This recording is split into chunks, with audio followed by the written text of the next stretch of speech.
Olá, eu sou o professor Gustavo Batista. E eu, professor Gustavo Ferreira. E esse é o podcast O Fascinante Mundo do Sensoriamento Remoto. O maior podcast em língua portuguesa sobre sensoriamento remoto e geotecnologias. Do mundo.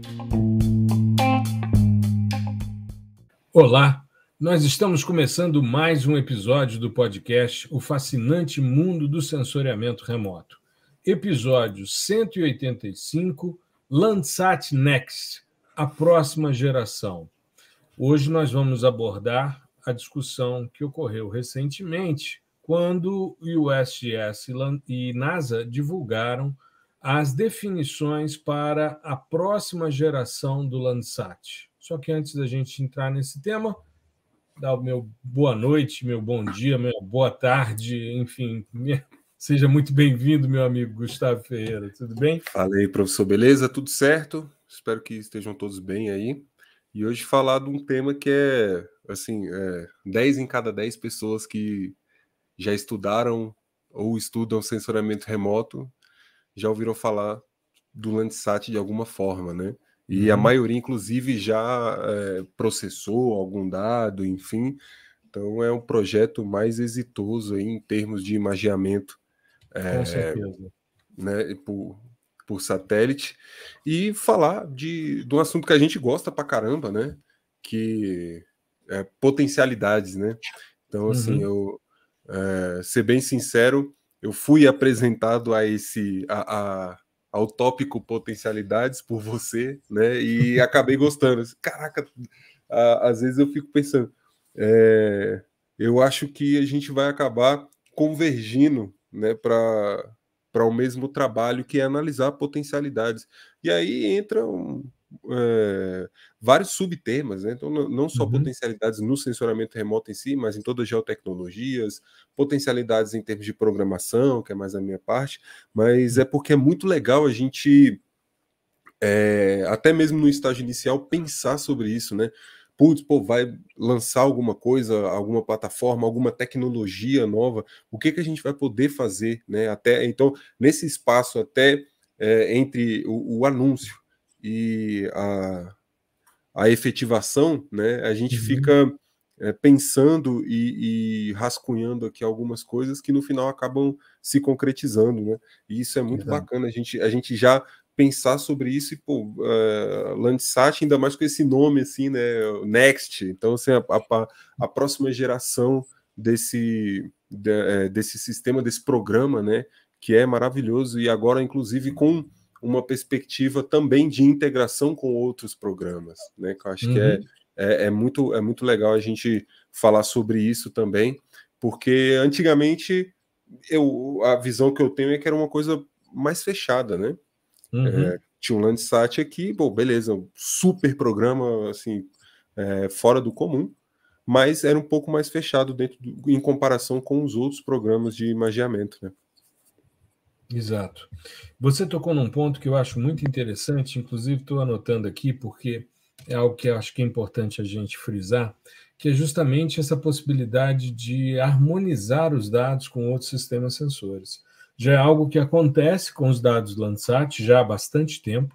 Eu me lembro de começar a ouvir sobre Landsat Sentinel Harmonized, né, o ajuste, né, a harmonização radiométrica com os dados do Sentinel e com o Landsat, quando, no simpósio de sensoriamento remoto de 2017, em Santos, o primeiro que teve em Santos foi 17, depois 19, aí veio a pandemia, ficamos um simpósio virtual e voltamos agora em Florianópolis, esse ano, agora de 2023. Tivemos o ínterim, né, durante a pandemia. Mas no simpósio de 2017, eu me encontrei com uma ex-aluna minha que estava fazendo doutorado com Alfredo Ruete, em Sydney, na Austrália. O Ruete hoje é professor na Universidade Tecnológica de Sydney, e ela estava trabalhando com ele justamente com os dados Harmonized Landsat Sentinel, né, que é ou Sentinel Landsat, eu não me lembro a sequência. E ela foi a primeira vez que eu ouvi falar sobre essa possibilidade. E ela dizia, não, é um projeto de calibração radiométrica para fazer com que os dados, tanto do Sentinel como do Landsat, que são coincidentes, que isso possa fazer com que as coisas conversem para ampliar a resolução temporal e permitir análises mais amplas, né? E a própria Planet faz isso também com o Sentinel. As bandas que são coincidentes no Super Dove, né, que é o de 8 bandas, eles fazem esse tipo de harmonização com os dados do Sentinel-2, que é um grande sistema sensor. Tanto que o NEXT tem uma carinha de Sentinel-2. Se a gente for pensar bem, o que os caras divulgaram?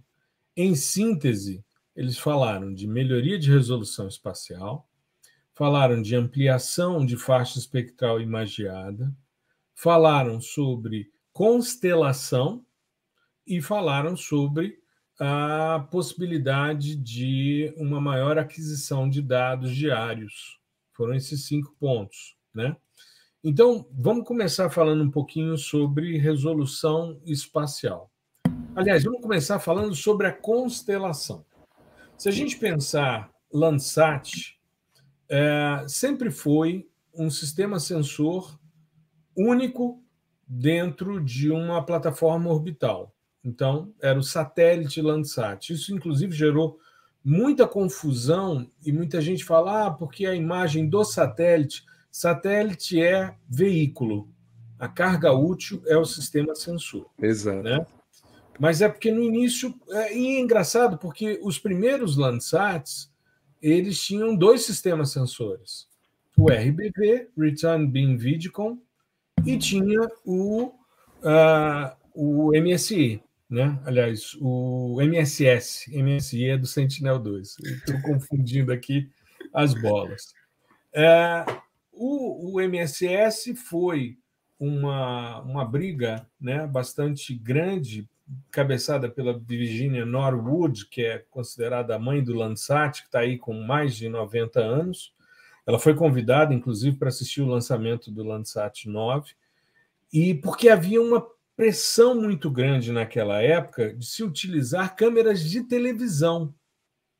Havia a RCA, que era uma empresa que comercializava televisores, ela incentivava e fazia um lobby interno muito grande junto à NASA para que o Hertz, né, que era o nome do Landsat no início, fosse um sistema apenas de câmeras de televisão.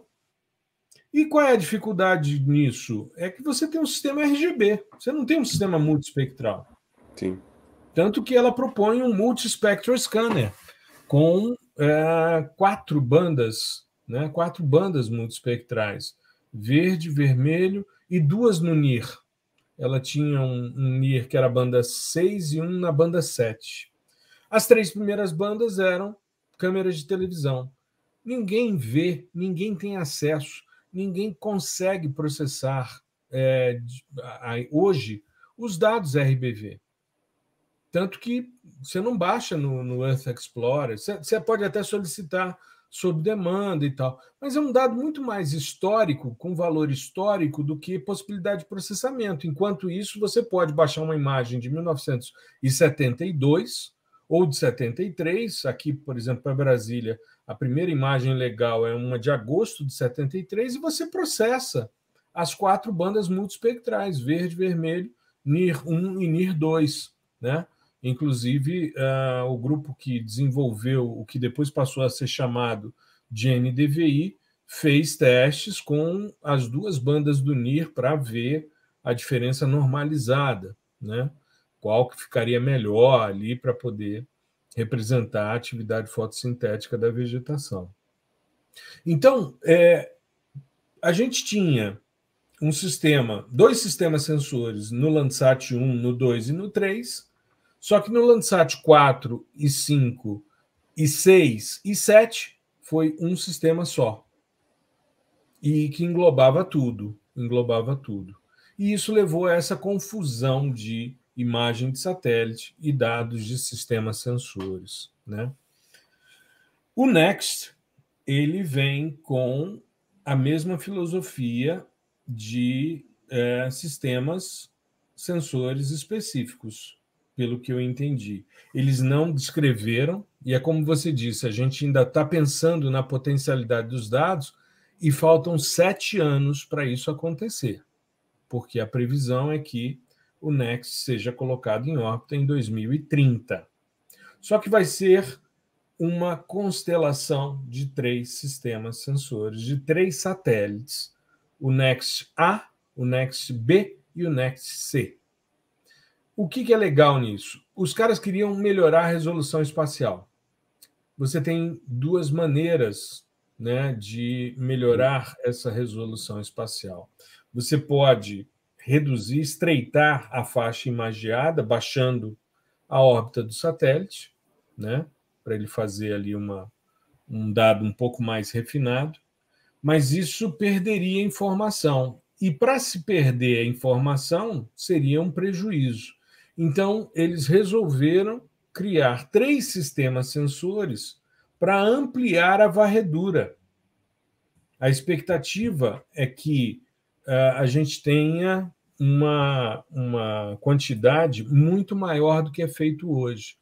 Landsat 8 e 9, hoje, captam cerca de 1.500 cenas dia, os dois. E eles vão captar os 3, um pouco menos, 740 cada um, mas vai dar 2.222 cenas dia. Então, a gente salta de 900 gigabytes dia para 8,2 terabytes de dados por dia sendo adquiridos. Vai ter que bombar a infraestrutura aí para receber essa galera toda, né? Exato. Eles falam sobre isso. O USGS lançou, aliás, a NASA divulgou um vídeo conjunto no final agora de julho, em que eles falam justamente sobre isso. São 10 minutos.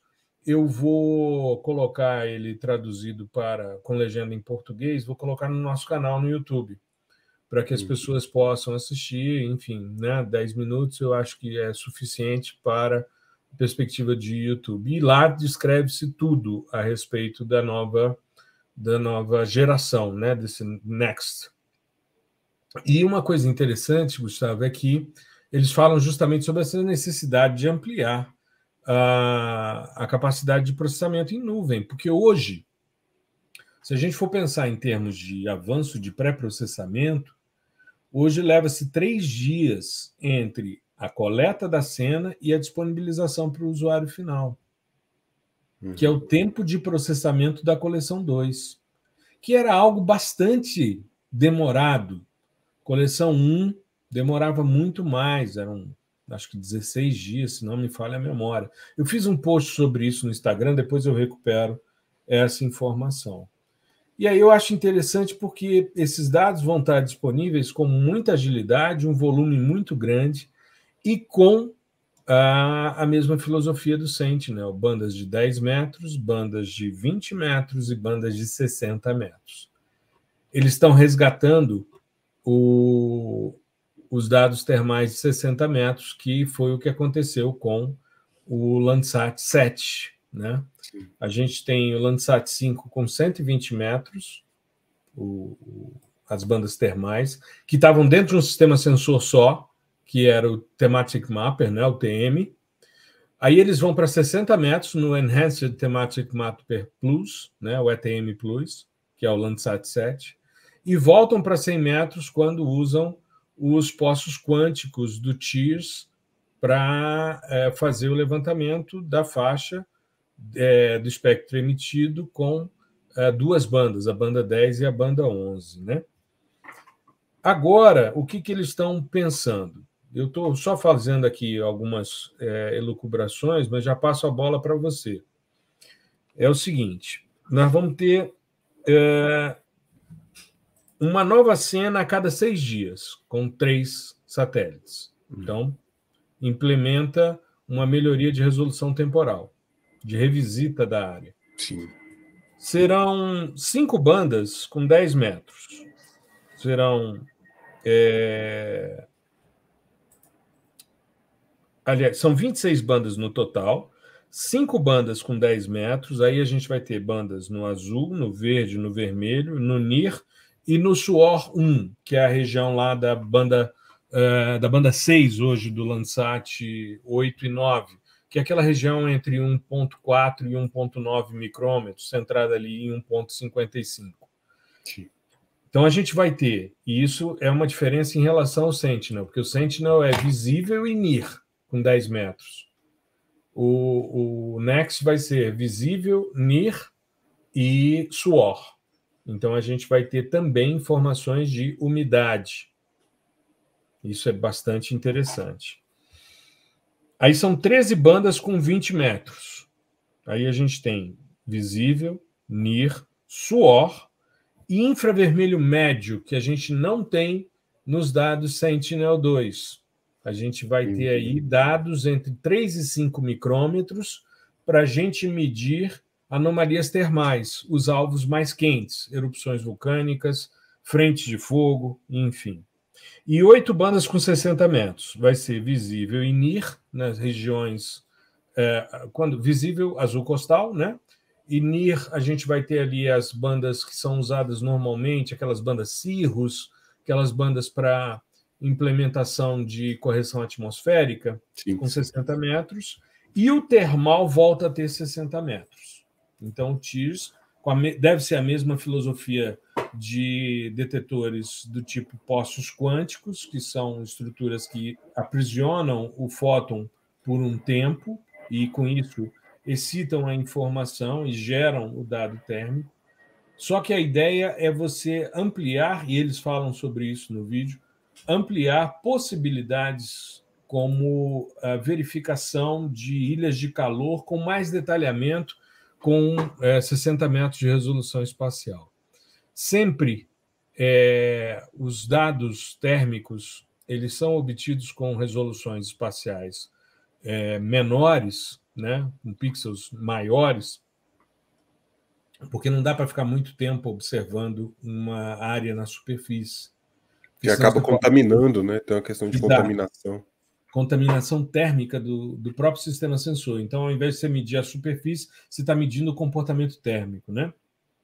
Esses sistemas normalmente são resfriados nos cryocoolers, que normalmente utilizam nitrogênio líquido e que tem, né, uma liga metálica ligada direto do cryocooler ao detetor, né? O TIRS já é assim, e o TIRS 2, tanto o Landsat 8 como 9. E a gente vai ter, então, essas melhorias previstas aí.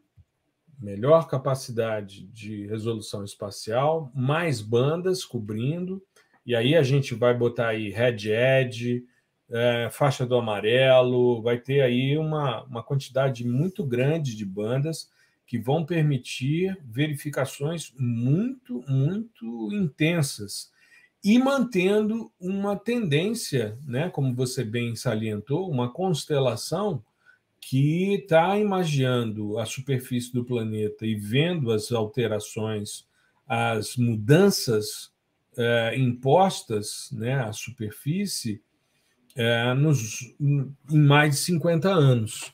Então, eu acho que vai ser uma possibilidade muito interessante da gente dar uma continuidade aos sistemas sensores, né? Sim, eu acho bacana esse pensamento assim de acompanhar o que está sendo feito, né? Então, não ficar acomodado por ser uma questão mais acadêmica e governamental, né?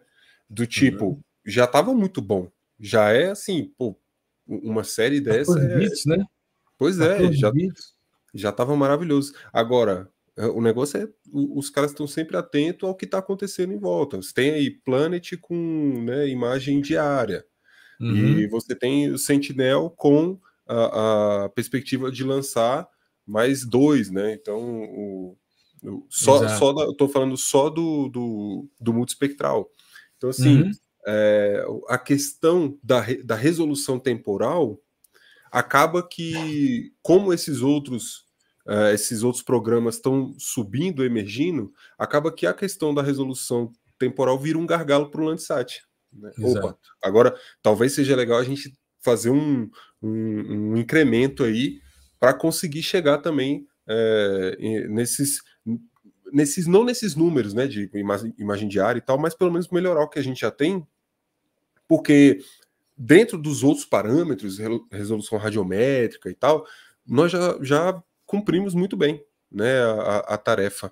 E é legal estar presenciando isso, né, porque a gente acaba que pega todas as nuances do que foi, do que está sendo e do que vai acontecer daqui a 7 anos e consegue trabalhar, inclusive, nessas perspectivas de harmonização, né, ou de manter o programa Landsat com uma continuidade, né, porque às vezes a primeira pergunta que vem, né, assim, provavelmente, pô, os caras vão mudar resolução espacial. E aí, como é que fica? Como é que fica um map biomas, por exemplo, né, que a gente tem dado desde 1985? Como é que fica esse rigor em termos de comparação ano a ano? Né? Então, é claro que isso tudo foi pensado, porque o grande forte do Landsat é esse, é a longevidade. E isso tem que ser preservado. Para a gente entender, quanto mais né, séries temporais, elas são extremamente dependentes do tanto de dado que você tem ao longo do tempo. Assim, não adianta você ter um ano, vamos supor que eu tenha 3 anos aqui de cenas, um ano eu tenho 200 cenas, o outro ano eu tenho 10 e o outro eu tenho 5. Não faz muito sentido, entendeu? Então, você tem que ter alguma forma de dar essa continuidade, porque isso é muito importante. E séries temporais, assim, um viés, um tronco aqui da nossa área que diz muito e muito e muito sobre a dinâmica espacial. Né? Tanto que a gente já falou aqui mais de uma vez, a área com mais publicações, por exemplo, no SBSR foi séries temporais. Né? Então você tem uma urgência em trabalhar com isso, e aí tem todas as questões envolvidas dentro pode ser dinâmica urbana, né, de expansão urbana, desmatamento, degradação, mudanças climáticas, enfim. Para tudo isso você precisa de uma série temporal. Né? E aí, entrando na questão mais de integração, eu acho que vai ser assim um ganho substancial quando a gente conseguir, né, pegar o que já temos de Landsat, mais o que já temos de Sentinel, mais o Landsat Next. Né? Eu acho que... Porque aí tem uma outra questão de visão também, que é você trabalhar em termos de resolução espectral de forma a conseguir harmonizar, né, a casar sistemas sensores distintos, de programas distintos. E isso, para a gente, que é usuário aqui, tal, cientista, putz, é maravilhoso. Porque, pô, se você... aqui todo mundo que trabalha com esse tipo de coisa já se deparou com isso, que pô, tem uma área X aqui, cara, preciso de uma imagem desse mês específico. O Landsat é a primeira coisa que vem à cabeça. Aí você vai lá, não tem. Né? Tá cheio de nuvem. Sentinel, a mesma coisa. Então, assim, às vezes não tem para onde recorrer, e você acaba que tem um gap ali nos seus dados, né? Então, eu acho que ter essa visão não só do seu programa, do programa Landsat, do programa Copérnicos, do programa Planet, Scope, foi muito importante.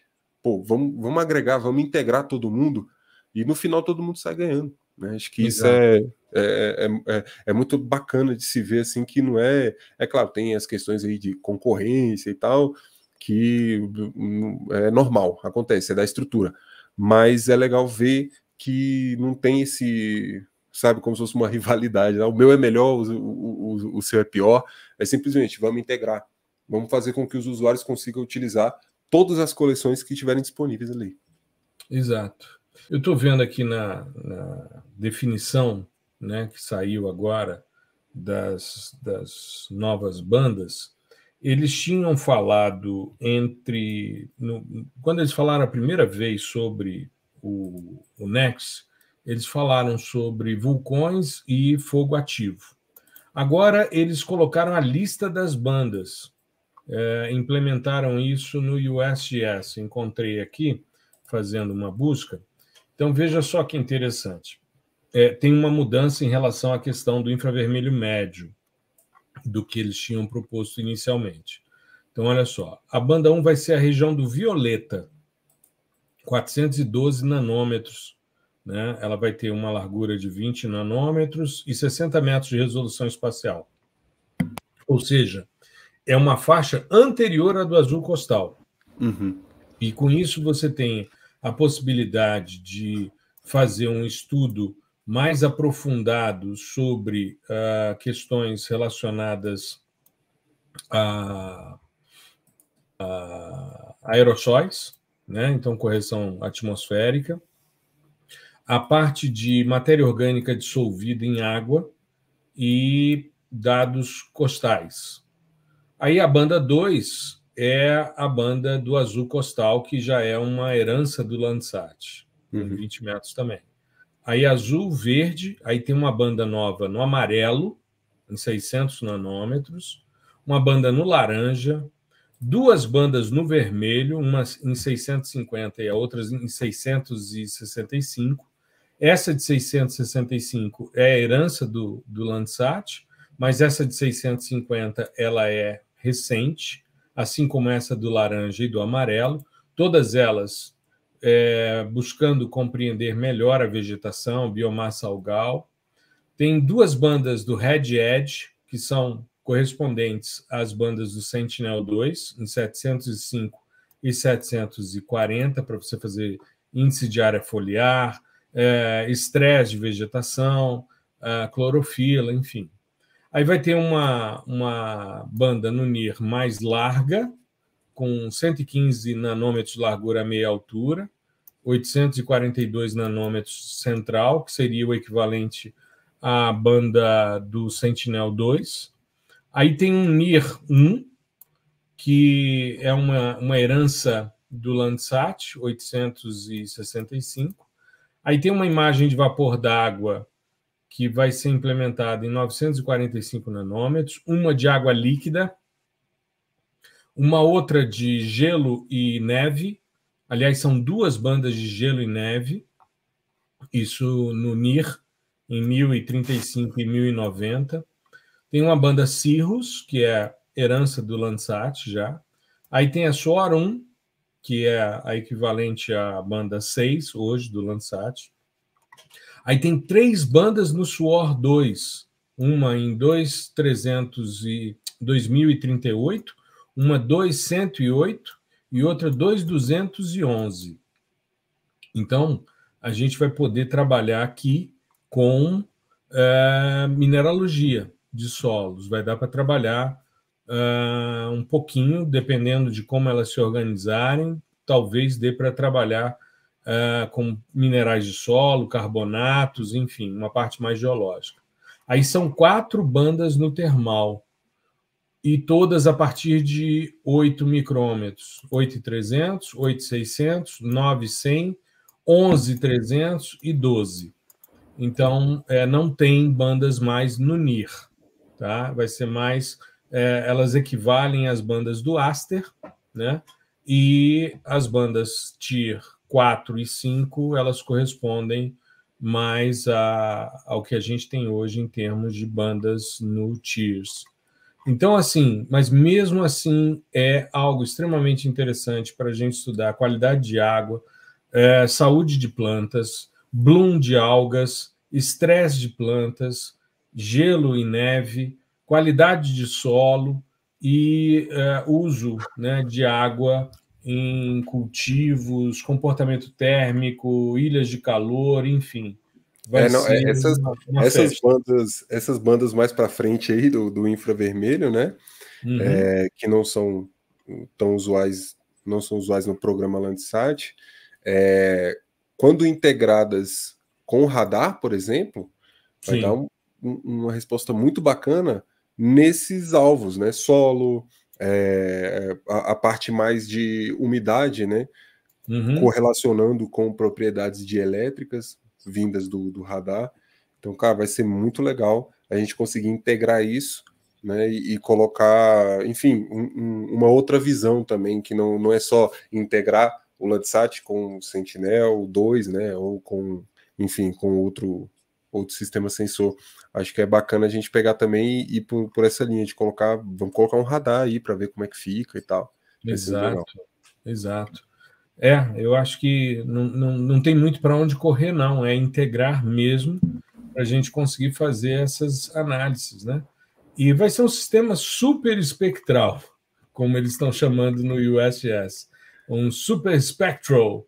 Com será que é porque tá entre o multi e o hiper? E o hiper, vai ser o super. Daqui a pouco tem um mega. Exato. Já tem ultra, né?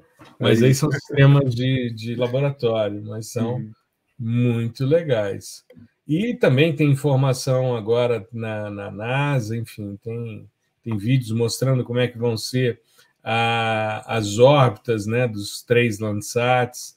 É algo que vai chamar muita atenção da comunidade, né, científica. Os benefícios são enormes, né? Tem estudos que mostram que, por exemplo, os caras começaram a disponibilizar os dados, né? Vamos pensar aí, Landsat 8 foi 2013. Então, quando eles começaram a disponibilizar de forma gratuita as imagens, nós estamos falando aí de 2011, de forma internacional, os benefícios gerados com os dados Landsat, os benefícios econômicos em termos globais, foram da ordem de 2,19 bilhões de dólares. Quando a gente vai para 2017, aí a gente já tem, né, uma cultura consolidada de utilização dos dados, esses benefícios econômicos do Landsat sobem de 2,19 em 2011 para 3,45 bilhões de dólares, né, em termos globais em 2017. Sim, e é interessante porque você tem uma série de discussões, né, de aplicações do Landsat e que geram economias bastante, eficiência em economia bastante grande. Manejo de risco, mapeamento governamental, monitoramento de consumo agrícola, de segurança global, de manejo de fogo, de fragmentação de florestas, de detecção de mudanças de floresta, de agricultura, mitigação de áreas alagadas, enfim, mapeamento de mudanças costais, saúde florestal, risco de incêndio florestal, enfim, fora a quantidade de publicações, né? Teve um grupo de pesquisadores que publicou um artigo recente, Gustavo, não sei se chegou a ver, isso no site da NASA eles divulgam e no USGS também, né? Eles mostram que, por exemplo, com dados Landsat, se você fizer uma pesquisa no Google Scholar, você tem quase 800 mil documentos citando Landsat.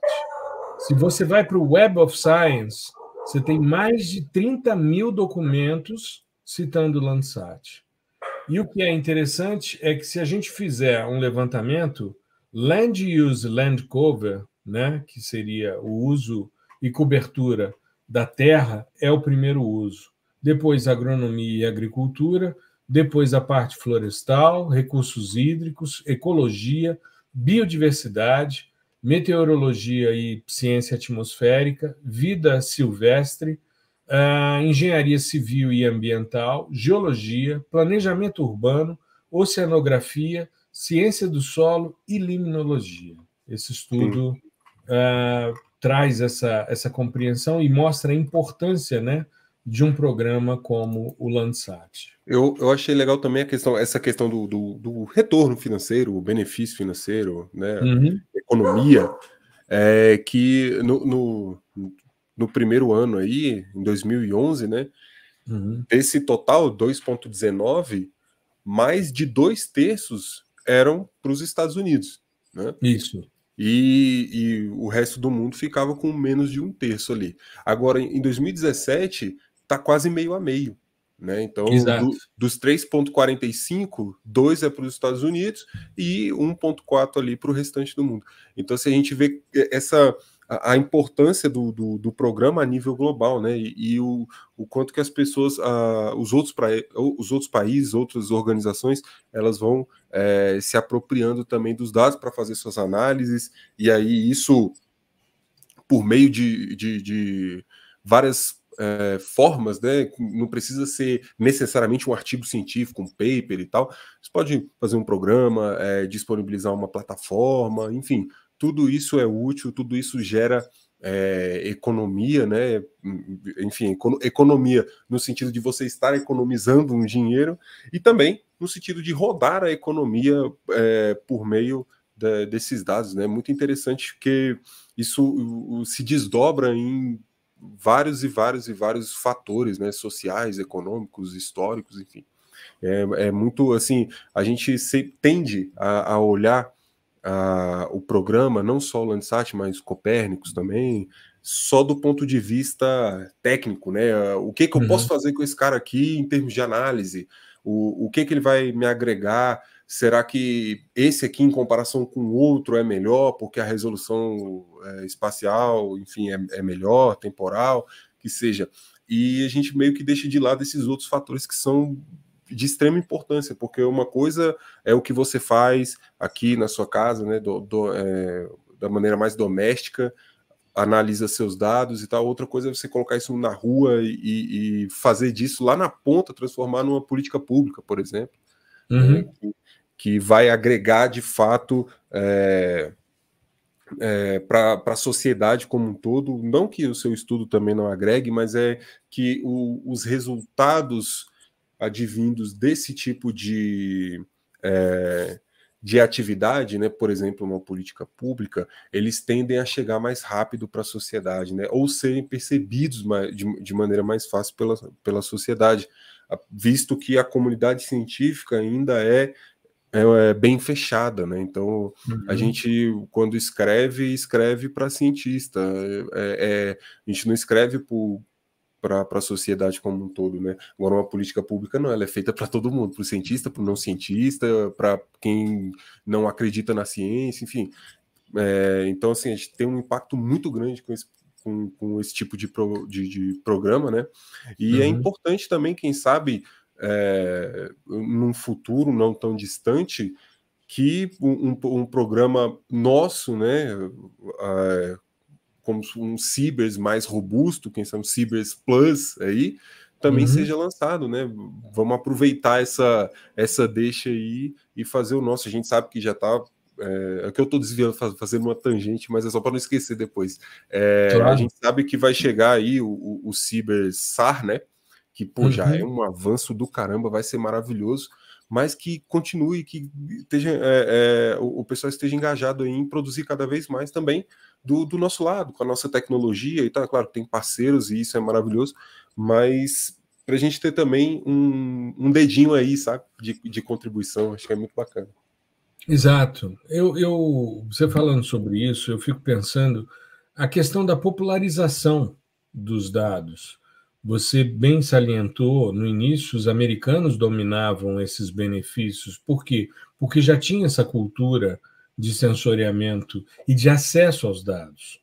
Eu me lembro que, enquanto a gente usava a mesa digitalizadora para poder transformar os nossos dados em produtos digitais, eu cheguei no mesmo ano em que a gente fazia isso aqui, eu cheguei nos Estados Unidos e os caras me disseram, não, essas bases são todas digitais.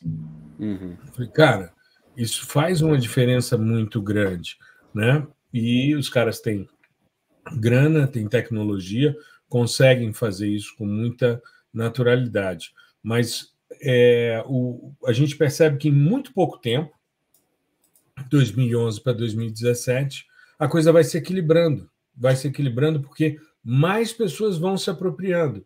E associado a isso, tem todo um trabalho de divulgação, né? A gente está dentro desse processo de popularização do sensoriamento, e, além disso, a gente vê também um acesso cada vez maior à computação, né, a máquinas, ou seja, barateando o preço de componentes, o que faz com que as pessoas passem a ter acesso a computador, softwares livres, que também é uma filosofia extremamente saudável para que as pessoas possam, né, entender, utilizar softwares robustos, eficientes e processar os dados, né, e uma disponibilidade gratuita de imagem. Me lembro, Gustavo, eu estava no evento de sensoriamento remoto de Foz do Iguaçu, quando o pessoal da NASA e do USGS divulgaram o Landsat 8 como sendo gratuito. O auditório ficou em polvorosa, né? Porque os caras, a gente estava acostumado a comprar imagem, era algo extremamente proibitivo, tanto que a gente comprava 3 bandas e um quadrante para poder trabalhar. Me lembro, era uma das coisas mais disputadas, quando alguém comprava uma imagem, todo mundo pedia uma cópia, faz um CD para mim e tal, para eu testar. Hoje em dia você vai lá, baixa, faz o teste, faz um post e tal. Você nem se preocupa muitas vezes em guardar o dado, porque isso está na nuvem. Se você precisar, você pode, né, baixar novamente.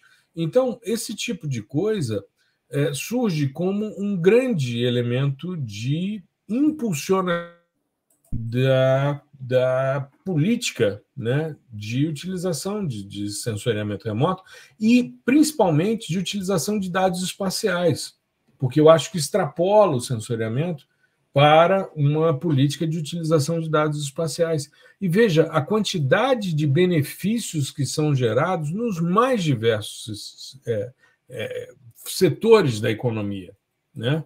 Então, a gente percebe isso como sendo uma grande vantagem.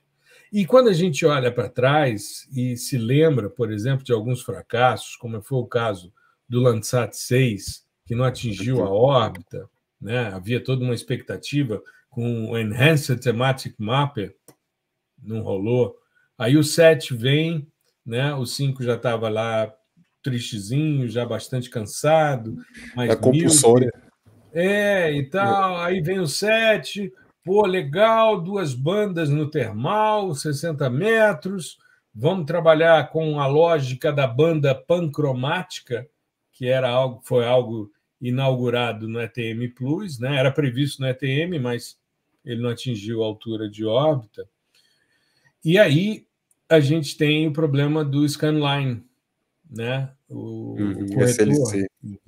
o scanline corrector, né? Ele entra em colapso. Até hoje funciona, até hoje o Landsat 7, e é um sistema com uma qualidade radiométrica invejável. Se não fosse, tanto que eles abortaram o sistema de varredura mecânica por causa do problema do scanline corrector. Hoje a varredura eletrônica justamente por isso, né? Mas é interessante porque aí o velho e bom Landsat 5 volta, ou seja, os caras botam o bicho comissionado novamente, entra em processo de comissionamento para entrar em operação de novo. E só não ficou até o Landsat 8 chegar porque não teve como. Por isso a gente tem um gap aí, que é 2012, de dados contínuos, que aí a gente utiliza o Landsat 7, mesmo com o SLC off, né? Pois é, sim, e o 5 foi o guerreirão, né? Foi o cara que mais aguentou. Eu lembro de usar o 5 na graduação, né? Ali 2000 eu entrei em 2010, então eu vim censuramento remoto mesmo assim, 2011, 2012 por aí. E era o 5, né? Então eu lembro dele em 88. Aí. O cara viveu pra caramba. E é bacana porque assim, ele é de 84, né? É porque em 84 eu estava fazendo ensino médio, eu estava no primeiro ano do ensino médio, em 84. Mas. Pois é. Não, e isso é legal que a gente vê assim. Toda vez que você pega uma ficha técnica de qualquer sistema sensor, tem lá, vida útil programada, é tipo 3 anos, 5, 7, aí o cara tá há vários 20 anos ali e tal. Então, assim, é muito bacana ver que durou tanto e serviu tão bem, né, ao propósito. Eu acho que, inclusive em termos de de aprendizado também deve ter servido bastante ali para, enfim, ali é mais da galera da engenharia, né?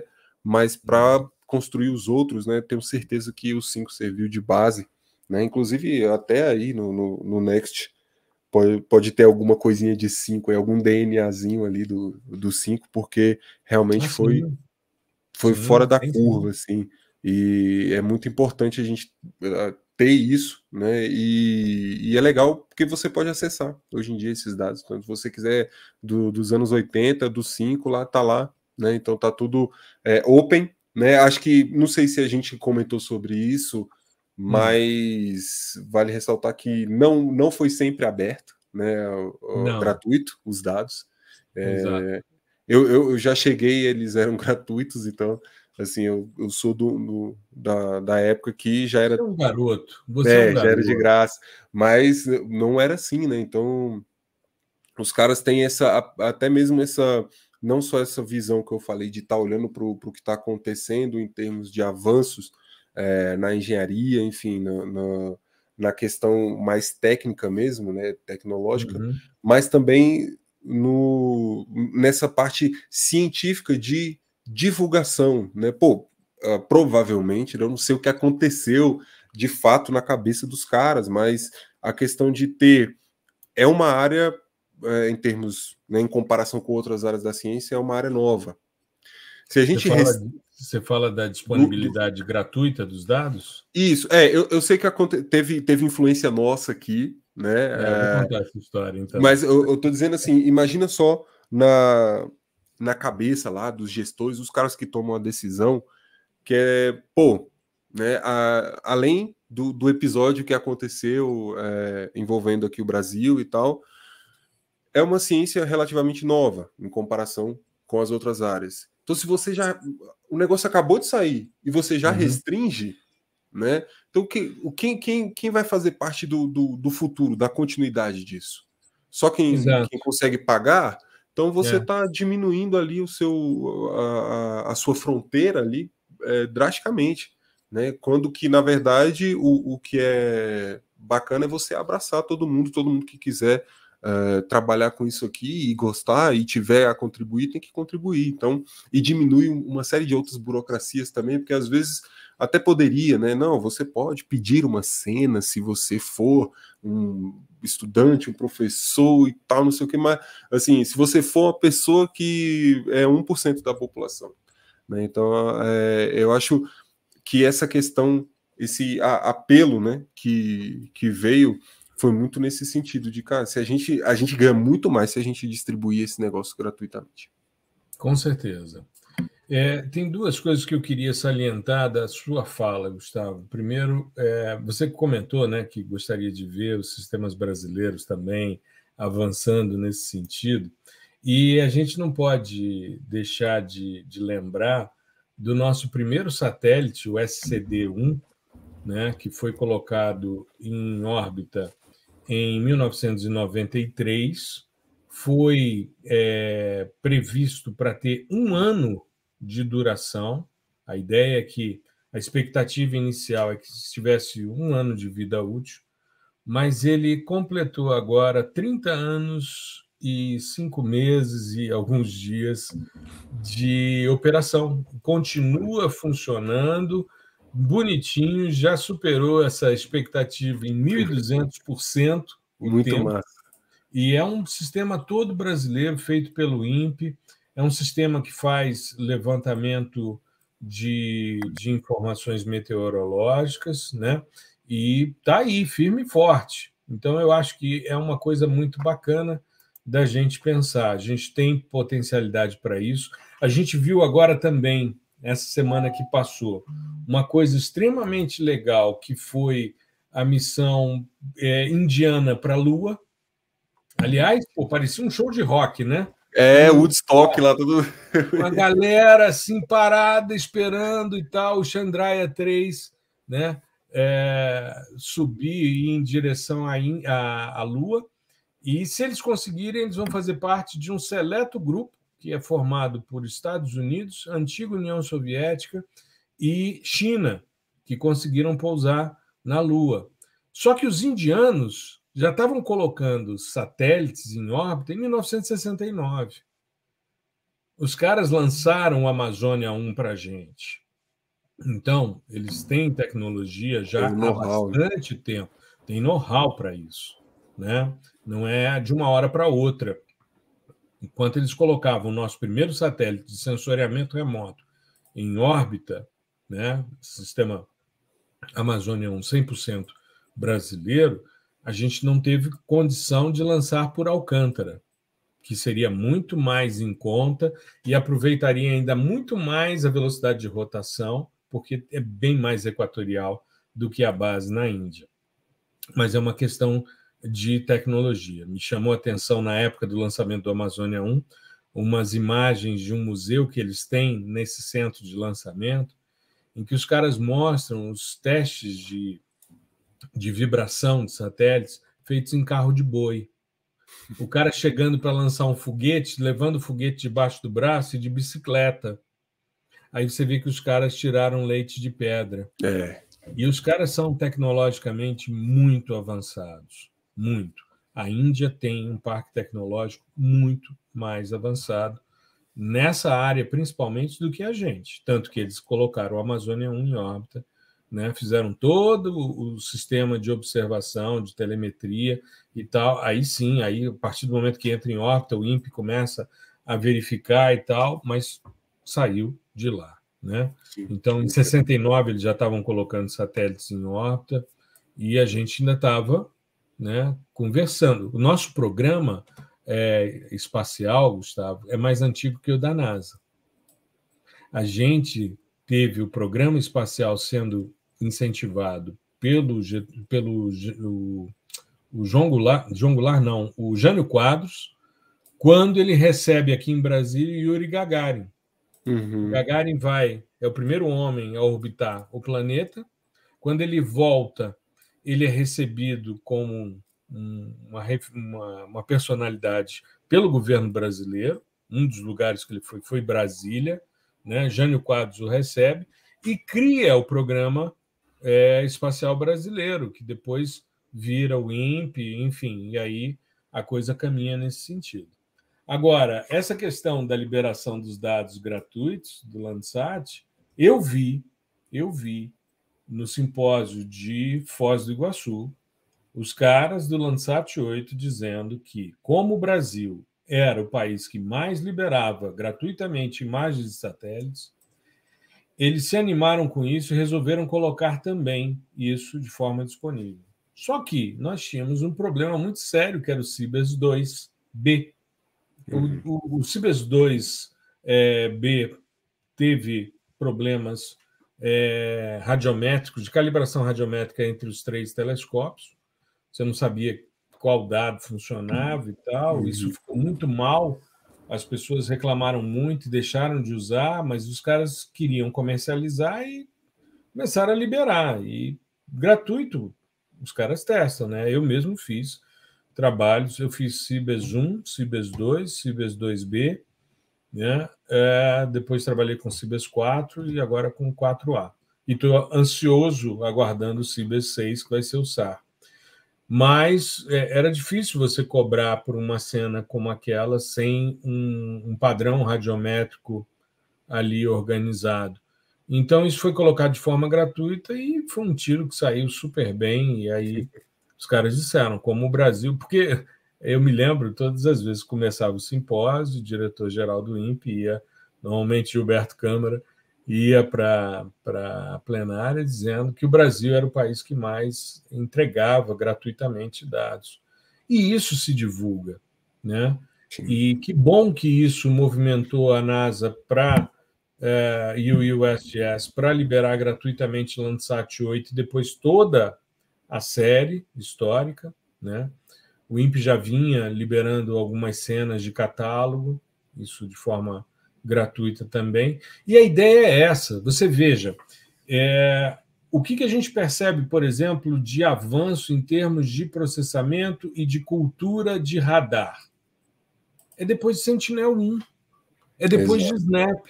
Antes disso, meu querido, a gente conversou aqui com o Mário sobre o Radarsat, sobre o Radan Brasil, melhor dizendo, né? Cara, os caras faziam interpretação visual, eles faziam fotointerpretação nas imagens.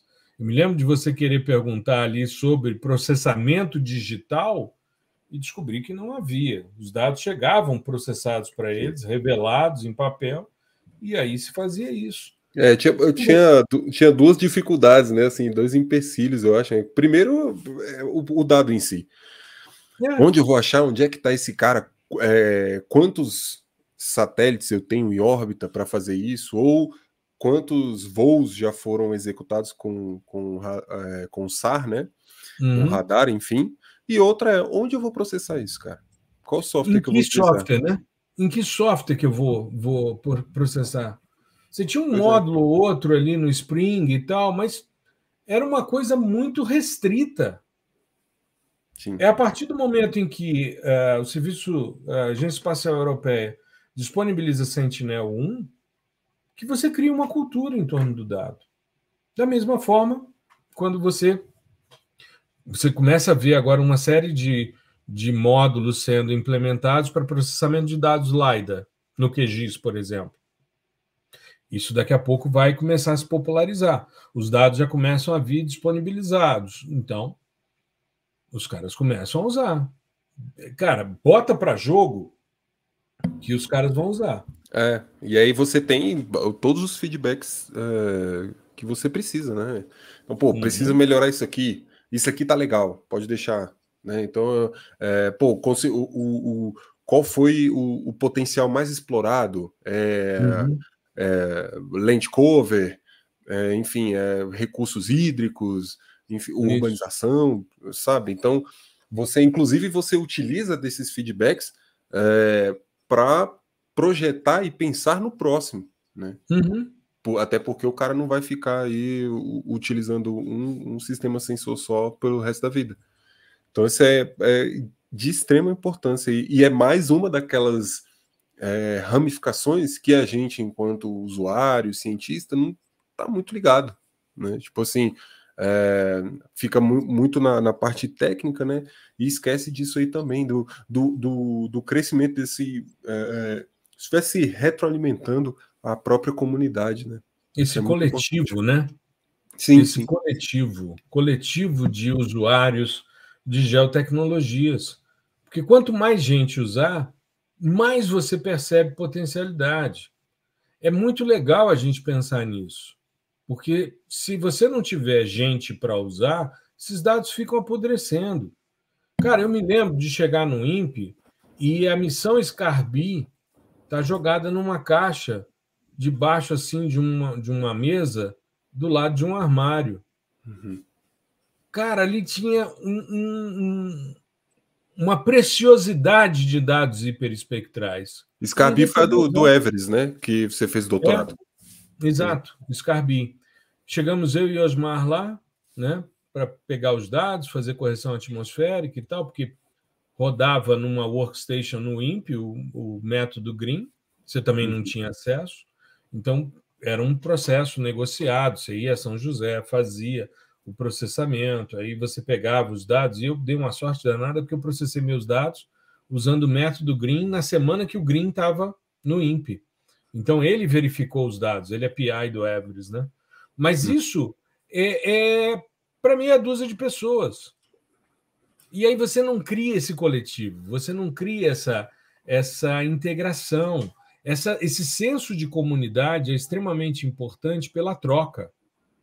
É uma relação de ganha-ganha, todo mundo aprende, todo mundo se dá bem nessa situação, porque as pessoas vão testando. E nós temos uma característica que nos diferencia, isso eu notava nos workshops da NASA, quando eu participava no Jet Propulsion Laboratory. Nós, por não termos os recursos financeiros que os caras tinham, a grana que eles tinham e a disponibilidade de máquinas, de dados e tal, a gente sempre usou de criatividade. A gente sempre teve que tirar leite de pedra. Sim. Tal qual os indianos. Exato. É pegar o foguete debaixo do braço e depois botar uma galera porque eles estão indo para a Lua, cara. Isso é muito, muito legal. Isso é muito diferencial. E que bom que a gente tem aí Landsat Next para a gente poder se organizar. O post que a gente fez sobre o Next, falando sobre ele, né, viralizou e as pessoas comentaram muito, trocamos muita informação. E eu vi, inclusive, gente dizendo: puxa, 2030 está tão longe, eu queria usar no meu mestrado agora. Mas passa mais rápido do que você imagina, não está tão longe assim, não. Exato, exato. É rapidinho, rapidinho a gente vai ter acesso a esses dados. 2030. Maravilha. Eu vou utilizar uma técnica que aprendi com os meus alunos. Eu tenho uma disciplina na universidade, você sabe disso, de comunicação socioambiental, em que a gente ensina a fazer blog, newsletter, postagem em redes sociais, ensina a fazer lives, e o último exercício foi de podcast. E eu vi uma questão que eu achei muito interessante e vou começar a fazer a partir desse episódio. Um pequeno resumo do que a gente falou no episódio de hoje. Então, hoje, nesse episódio 185, nós abordamos a nova geração do sistema Landsat, o Landsat Next, que virá com melhoria de resolução espacial, com mais bandas espectrais para poder mapear mais alvos diferenciados, com maior cobertura, né, de cenas dia, porque será uma constelação de 3 satélites menores, Landsat Next A, B e C, a partir de 2030. Teremos muita novidade por aí. Agradeço a todos que nos ouviram. Desejo uma boa semana, meu amigo Gustavo Ferreira e a nossa audiência. E vamos encerrar esse episódio do fascinante mundo do sensoriamento remoto. Um grande abraço, Gustavão. Agradeço a todos, ao professor também. Um grande abraço e até o próximo episódio. Maravilha.